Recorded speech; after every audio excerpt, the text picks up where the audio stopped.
सुप्रभात बच्चों। आज हम संस्कृत खंड के अंतर्गत जीवन सूत्राणी इस पाठ को पढ़ेंगे। जीवन सूत्राणी अर्थात जीवन के सूत्र या जीवन में जो बातों को हमें बहुत ध्यान रखना चाहिए, बहुत उसका पालन करना चाहिए।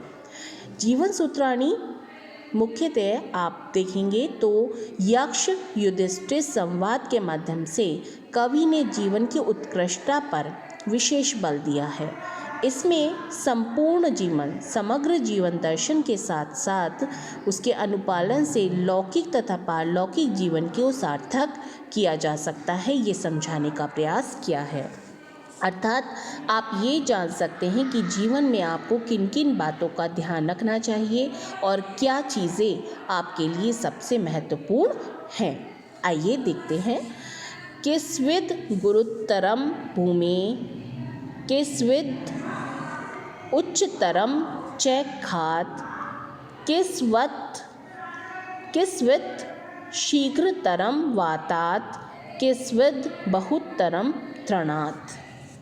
सबसे पहले इसके कुछ डिफ़िकल्ट वर्ड्स के मैं मीनिंग बता देती हूँ। किस्विद अर्थात क्या, गुरुतरम मीन्स भारी, भूमि अर्थात पृथ्वी, उच्चतरम मीन्स ऊंचा है और खात अर्थात आकाश, वातात अर्थात वायु और बहुतर मीन्स बहुत अधिक, तृण मीन्स तिनका। आइए देखते हैं। किस्विद गुरुतरम भूमि। यक्ष युधिष्ठिर से प्रश्न पूछता है। ये उस समय का प्रकरण है जब यक्ष और युधिष्ठिर संवाद उस समय का है महाभारत में, जब पांचों भाई वनवास पर जाते हैं तो वहाँ पर एक नदी के किनारे एक झील होती है, वहाँ जल पीने के लिए जाते हैं और चारों भाई बेहोश हो जाते हैं जल को पीकर। तब युधिष्ठिर से यक्ष इन प्रश्नों को पूछता है कि जो भी व्यक्ति उत्तर देगा वो तभी उसको उसके भाई वापस मिलेंगे। तब उस समय यक्ष इन प्रश्नों को युधिष्ठिर से पूछता है। देखिए प्रश्न है, यक्ष युधिष्ठिर से पूछता है किस्विद गुरुतरम भूमि, भूमि से भी भारी क्या है। किस्विद उच्चतरम च खात, खात अर्थात आकाश, आकाश से भी ऊंचा क्या है।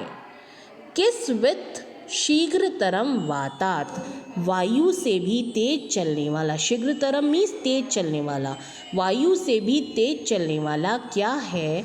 किस्विद बहुतरम तृणात्, और तिनको से भी अधिक दुर्बल या क्षीण क्या है। फिर से देखिए, युधिष्ठिर से यक्ष पूछता है कि भूमि से भी अधिक भारी क्या है, आकाश से भी ऊंचा क्या है, वायु से भी तेज चलने वाला क्या है, और तिनको से भी अधिक दुर्बल या क्षीण क्या है। अब इसी पद के उत्तर में युधिष्ठिर उनको उत्तर देते हैं, माता गुरुतरा भूमि, खात पितोच्चतर उच्चतर तथा मनः शीघ्रतरम वातात, चिंता बहुतरी तृणात्। बहुत सुंदर। इस श्लोक में युधिष्ठिर यक्ष के प्रश्न का उत्तर देते हैं। माता गुरुतरा भूमि, माता भूमि से भी अधिक भारी होती है या बड़ी होती है। पितो खात पितो उच्चतरा तथा, पिता आकाश से भी ऊंचा माना जाता है। मन है शीघ्रतरम वातात, मन वायु से भी तेज चलता है या तेज दौड़ता है।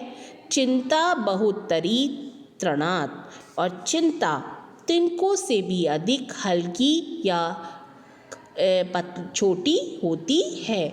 चिंता जिसके लिए तृण से भी मतलब तिनके से भी छोटी माना जाता है। अगला प्रश्न यक्ष पूछता है, किस्विद प्रवसतो मित्रम, किस्वन मित्रम गृहे सतः आतुरस्य च किं मित्रम किस्मिन् मित्रम मरीष्यतः। हाँ देखिए, इस श्लोक में यक्ष युधिष्ठिर से विदेश व घर में रहने वाले तथा रोगी व मरने वाले मित्र के बारे में प्रश्न पूछता है। यक्ष पूछते हैं किस्विद प्रवसतो मित्रम, यक्ष विदेश में रहने वाला व्यक्ति का मित्र कौन है। प्रवसतो मीन्स विदेश में रहने वाले का मित्र कौन है।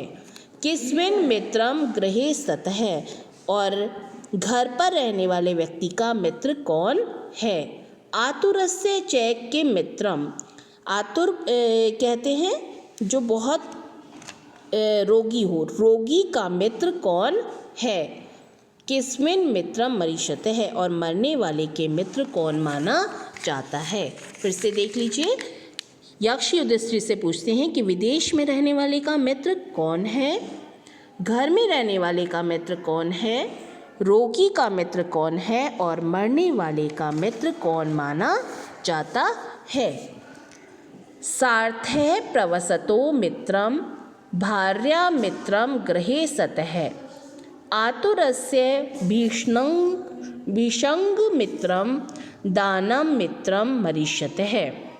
बहुत सही उत्तर देते हैं यक्ष, जिससे बहुत अधिक प्रसन्न भी हो जाता है। युधिष्ठिर कहते हैं सार्थ प्रवसतो मित्रम, सार्थ अर्थात कारवां, सहयात्रियों का समूह। हाँ, तो युधिष्ठिर कहते हैं साथ जा रहे लोगों का दल या कारवां विदेश में रहने वालों का मित्र माना जाता है। भार्या मित्रम गृहे सतः, भार्या मतलब पत्नी, घर में रहने वाले का मित्र उसकी पत्नी होती है। आतुरस्य विषंग मित्रम, विषंग अर्थात वैद्य, डॉक्टर, रोगी का सबसे अच्छा मित्र वैद्य होता है या डॉक्टर होता है। दानम मित्रम मरीष्यतः है, और मरने वाले का सबसे अच्छा मित्र दान होता है, उसके द्वारा किए गए अच्छे कार्य अच्छे दान होता है, क्योंकि मरने के पश्चात वही काम आता है। पुनः देख लीजिए, युधिष्ठिर कहते हैं कि साथ जा रहे लोगों का दल या कारवां विदेश में रहने वालों का मित्र है, घर पर रहने वाले व्यक्ति का मित्र उसकी पत्नी होती है, रोगी का सबसे अच्छा मित्र वैद्य या डॉक्टर होता है, और मरने वाले व्यक्ति के द्वारा किए गए कार्य दान इत्यादि ही उसका सबसे अच्छा मित्र होता है। 5वां पद देखिए, फिर से प्रश्न पूछता है यक्ष किस्विद एकम पदम धर्मम किस्विद एकम पदम यशः किस्विद एके पदम सर्वज्ञम किस्विद एक पदम सुखम। धर्मम मीन्स धर्म का, और एक पदम मीन्स मुख्य स्थान। किस्विद पदम धर्मम, यक्ष पूछता है धर्म का मुख्य स्थान क्या है। किस्विद एकम पदम यश है, यश का मुख्य स्थान क्या है। किस्विद एकम पदम सर्वज्ञम, स्वर्ग का मुख्य स्थान क्या है। और किस्विद एकम पदम सुखम, और सुख का मुख्य स्थान क्या है। यहाँ इन पंक्तियों में यक्ष, फिर से देख लीजिए, ये पूछना चाहता है कि धर्म स्वर्ग और सुख का मुख्य स्थान क्या है। यक्ष पूछता है धर्म का मुख्य स्थान क्या है, यश का मुख्य स्थान क्या है, स्वर्ग का मुख्य स्थान, सर्वज्ञ में स्वर्ग का मुख्य स्थान क्या है, और अंतिम में सुख का मुख्य स्थान क्या है। इन 3 प्रश्नों में यक्ष युधिष्ठिर से जीवन के मुख्य लक्ष्य के बारे में पूछ रहा है। जीवन में कौन कौन सी चीज़ें मुख्यतः प्रयोग की जाती हैं, उनका हमारे जीवन में क्या उपयोग है और क्या महत्ता है। यक्ष के माध्यम से कवि ये मानव को भी सिखाने का प्रयास करता है, और युधिष्ठिर के द्वारा दिए गए उत्तर बहुत ही अधिक उचित, सटीक और न्यायोचित हैं, तभी यक्ष उनसे प्रसन्न भी हो जाता है। अगली वीडियो में हम इसके बचे हुए 5 पदों को पढ़ेंगे। आशा करती हूँ आप लोगों को सभी को ये 5 पद समझ में आ गए होंगे। अगर कहीं भी कोई पद के अर्थ में कष्ट है तो आप कमेंट बॉक्स में लिखकर मुझसे पूछ सकते हैं, मैं उनका निवारण करने का अवश्य प्रयास करूँगी।